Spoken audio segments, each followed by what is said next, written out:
everyone, it is me, Ash, risen back from the dreaded void of Christmas, full of cheese boards and parsnips, ready to come sprinkle some insane things like a pot of rogue glitter all over your new year. So behold, you fans of frenzy, you lords of lunacy, here is some more of what you love with this year's start to insane things. Roll the intro please, Heppel.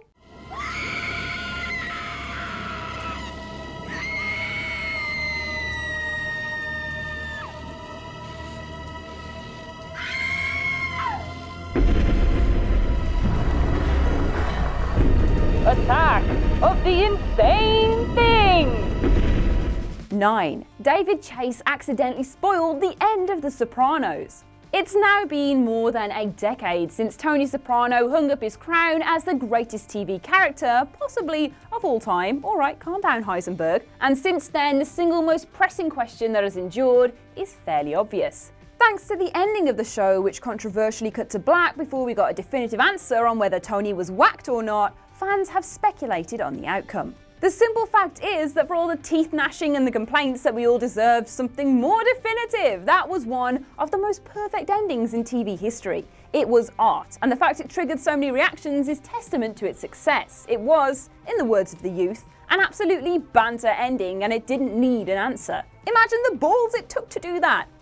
They don't need this weird Viagra energy drink. Now though, the show's creator David Chase seems to have undone 12 years of wonderful mystery by answering that question. Speaking to Matt Zoller Seitz and Alan Sepinwall for their new book, The Sopranos Sessions, he slipped up by referring to the ending as a death scene. Whoops, I think that just about gives away what was implied by the ending, huh? 8. Jack Black's animatronic baby head will give you nightmares. The House with the Clock in its Walls was easily one of the strangest, most surprising movies of 2018. Made by horror aficionado Eli Roth, it seemed a strange project from the outside, given that it was based on a children's book and would ostensibly be aimed at younger audiences. How it managed to mash his hostile style of filmmaking with not making kiddies puke up their popcorn was always going to be an interesting question. But Roth managed it, making a charming and still occasionally scary family horror adventure that went absolutely off the charts bonkers in the final act. As it's about to hit its climax, the film seems to realise that it spent way too long in its business clothes and instead aims squarely at being completely ludicrous, leading to one sequence in which Jack Black's warlock is trapped in a time loop and is half transformed into a baby with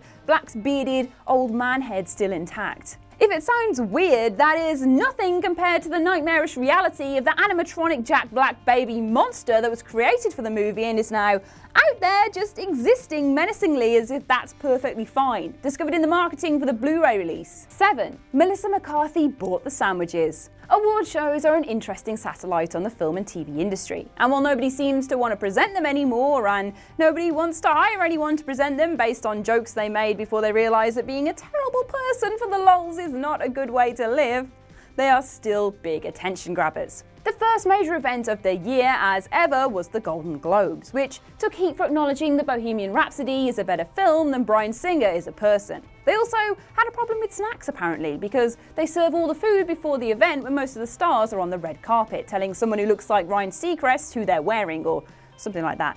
Not ideal when you've got a long, snackless event ahead of you. Luckily, Melissa McCarthy appointed herself this year's snack provider, and in true "have you got enough sandwiches for the whole class" fashion, she literally brought enough sandwiches for the whole class. She managed to somehow hide 30, that is 30, ham and cheese baguette sandwiches and smuggle them into the event to give out. Quite where she'd hidden them is anyone's guess.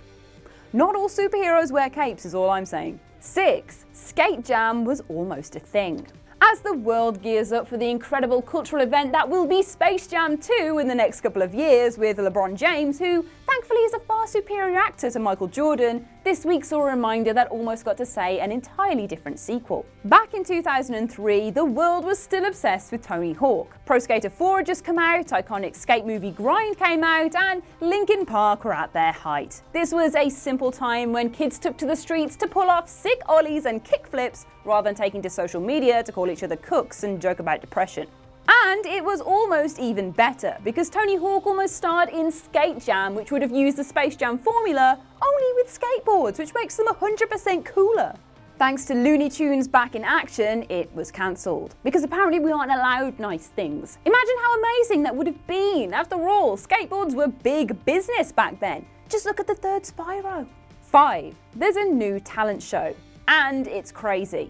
Many years ago, it seemed like reality TV shows had peaked when The Bachelor literally profited from gamifying romantic relationships. There was outrage, which is absolutely nothing compared to the outrage we should have all shown in the years since, when reality TV and talent shows became the many-limbed monstrous beast it is now, where it's not at all outrageous for a woman to be masturbating a pig before watershed on live TV show The Farm. That literally happened.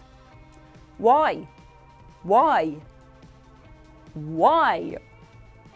Anyway, you'd think with all of that in the tank it would be hard to find anything that would really stick out as weird anymore, but Fox have managed it with their latest talent show, The Masked Singer. The premise is a little like The Voice, in that it depends on anonymity to a certain extent, but it also includes elements of Through the Keyhole and luchador wrestling, at least in the way that masks are used. So that's normal. Based on a Korean show concept, it has contestants that are all celebrities compete by performing in disguise, whilst a panel of judges speculates on who they are and then votes on the least talented one, who is ceremonially unmasked and kicked off the show. And it's not just the masks. The disguises are so elaborate and silly they make RuPaul's Drag Race look like Downton Abbey. Whew. 4. The Candyman's first design was rubbish.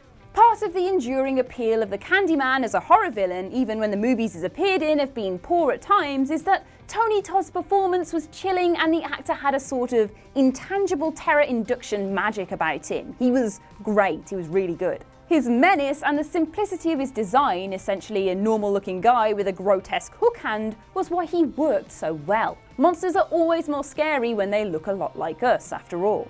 But thanks to the horror legends at Bloody Disgusting, we now have a reminder that the character could have looked significantly different to Todd, and not at all for the better. The site turned up the first appearance of the villain in creator Clive Barker's story The Forbidden, after it was mentioned on Scream Factory's recent collector's edition Blu-ray of Candyman. Barker described him to have waxy, jaundiced skin, rouged cheeks, blue lips, eyes like rubies, and a patchwork coat, but the artist who illustrated the Forbidden Barker anthology Fantasy Tales decided to just make him a hairy wolfman bathed in silhouette with enormous feet and a particularly elaborate hook. Thank God for Tony Todd, that is all I'll say. 3. A Vanilla Ice biopic is on the way. Good news, everyone! That Vanilla Ice biopic you've been calling for, alongside the stories of Queen and Elton John, is finally in the works. What? What do you mean nobody asked for this? What do you mean there's only one true Vanilla Ice movie and it will forever be romantic musical comedy, Cool as Ice? It will.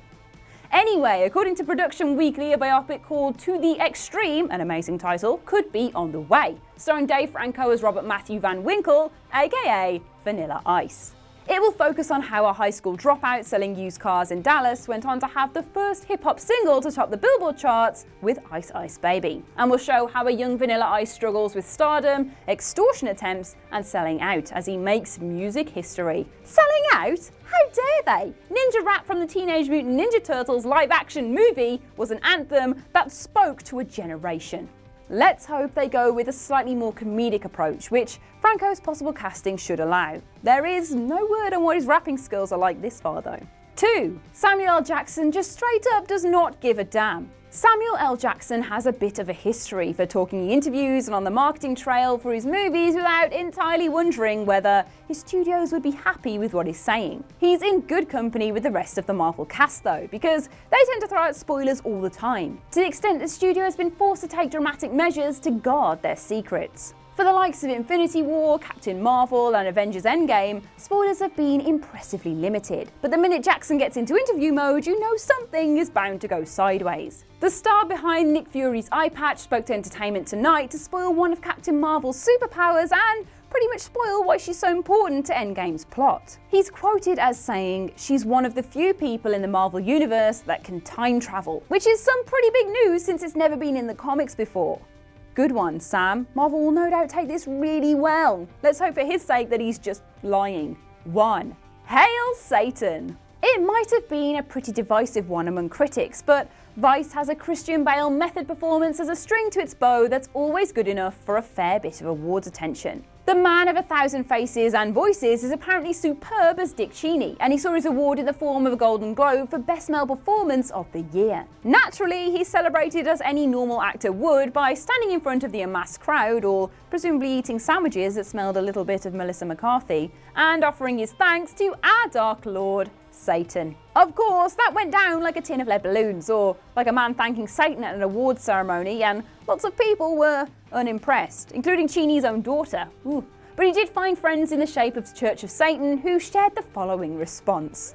To us, Satan is a symbol of pride, liberty and individualism, and it serves an external metaphorical projection of our highest personal potential. As Mr. Bale's own talent and skill won him the award, this is fitting. Hail Christian, hail Satan. Ah, my people. And that has been this week of Insane Things. What weird and wonderful discoveries have blown away your January blues? Let me know in the comment section below. As usual, I've been Ash, this has been What Culture, and I'll see you again next week when I am not as rusty from the Christmas break. Thank you so much for watching, and I'll see you again soon. Goodbye.